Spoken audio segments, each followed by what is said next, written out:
Студню амаль абшылі ўсю чарапіцай. Зараз засталіся франтоны зашыць. Будзем выкарыстоўваць ось такія дошкі. Мы іх прагналі праз рэйсмус, апрацавалі сенежам і будзем усталёўваць на франтоны. Пакрысе зашылі левы франтон. Зараз перайдзем на другі бок. Вось так выглядае знутры наша сценка. Тут пакуль нічога няма. Зараз пачнем зашываць.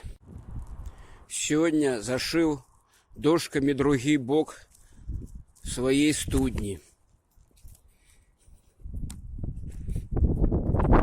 Гэны першы. Зараз трэба налічнікі прыгожыя скончыць вось тут, каб не было гэных выбітых зубоў шчарбатых, і зрабіць ручку пад калаўрот, каб можна падымаць было вядро. Ну, пакуль вось так.